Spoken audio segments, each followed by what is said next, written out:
अब हम कर रहे हैं इसी का इंटरोगेटिव। कैसे? सब्जेक्ट होगा और अब की बार हेल्पिंग वर्ब आगे और फिर सब्जेक्ट होगा, या फिर WH होगा फिर हेल्पिंग वर्ब होगी और फिर सब्जेक्ट होगा। समझ गए? हैव यू बीन आएगा, फिर सब्जेक्ट के बिल्कुल साथ बीन आएगा और बीन के बिल्कुल साथ ING आएगा, ING के बिल्कुल साथ ऑब्जेक्ट जुड़ जाएगा और दोनों तरफ लास्ट में सेंस और फोर आएगा बच्चों। फिक्स टाइम के लिए सेंस और ड्यूरेशन के लिए फोर। कैसे? मैंने कहा have you been doing this since morning. सीधा इंग्लिश लिखी है मैंने आपकी बार, क्योंकि इतने से टैलेंटेड तो आप हो गए होंगे कि इसकी हिंदी बता पाए।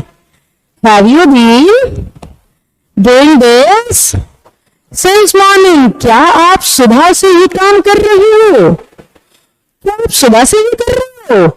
Have you been doing this since morning. आप सुबह से ही क्यों कर रहे हो? Why have you been doing this since morning. क्यों कर रहे हो भाई? Why have you been doing this since morning. सुबह से ये क्यों कर रहे हो? सॉरी, गलती हो जाती है, हम भी इंसान हैं। Since morning. समझ गए बच्चों? ऐसे करना है बेटा। पहले मैं हिंदी लिख रही थी, इंग्लिश आपके दिमाग में ला रही थी, अब इंग्लिश से भी तो थोड़ी थोड़ी हिंदी पे आना है ना हमने। तो क्या होगा? क्या आप सुबह से ऐसा कर रहे हो? आप सुबह से ऐसा क्यों कर रहे हो? क्यों कर रहे हो ऐसा सुबह से? तो ये हो जाएगा। आओ अब इसके भी कुछ PDF में एग्जाम्पल दिखा देती हूँ मैं आपको। ये देखो, has subject been ING since और फोर। इन्होंने WH को तो केस ही नहीं बताया बुक में, तो फिर भी मैंने समझा दिया बेटा आपको। ये देखो, पहला एग्जाम्पल क्या है? क्या आरती 10 बजे से अपना गृह कार्य कर रही है? हैज आरती, आरती सिंगुलर है ना, इसलिए हैज आरती। सब्जेक्ट के बिल्कुल साथ क्या बोला था? बीन। बीन के बिल्कुल साथ क्या बोला था? ING।